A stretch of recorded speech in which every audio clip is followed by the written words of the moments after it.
Fougamou a récemment encore fait l'actualité avec une arrestation, une de plus, de 2 trafiquants d'ivoire dans le département de Tsamba-Magoti. Ils avaient en leur possession près de 37 kg d'ivoire, 2 Gabonais qui ont été mis aux arrêts au mois de novembre écoulé par les agents du B2 de la ville de Mouila dans l'Angounié. Une interpellation qui intervient au lendemain d'une autre à Ndende dans la même région. Preuve que le braconnage se porte encore bien dans la province de l'Angounié.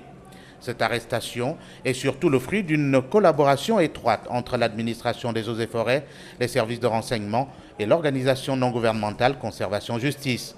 Selon toute vraisemblance, les 2 trafiquants, Alain Patrick Ngel et Jean-Bosco Bousengue, étaient suivis depuis plusieurs mois environ.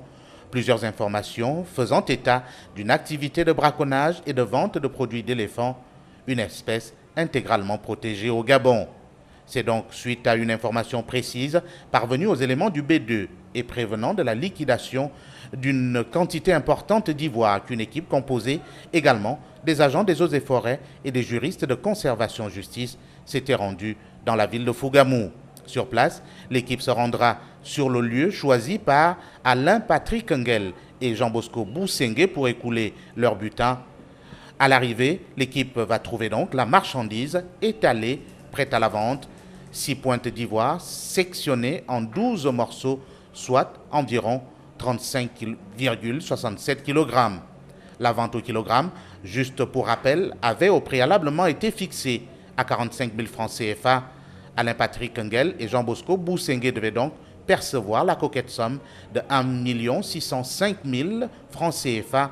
Au lieu de cela, ils ont donc été pris et conduits dans les locaux du B2 pour répondre à des faits de détention, transport et commercialisation des trophées d'une espèce intégralement protégée. Ils seront présentés devant le procureur de la République qui, évidemment, leur infligera la peine maximale de 6 mois de prison ferme pour avoir violé les dispositions des articles 92, 214 et 275 du Code forestier, qui sont du reste clairs sur les emprisonnements pour ce genre de délit. On parle par exemple de 3 à 6 mois d'emprisonnement assortis d'une amende allant de 100 000 francs à 10 millions de francs CFA.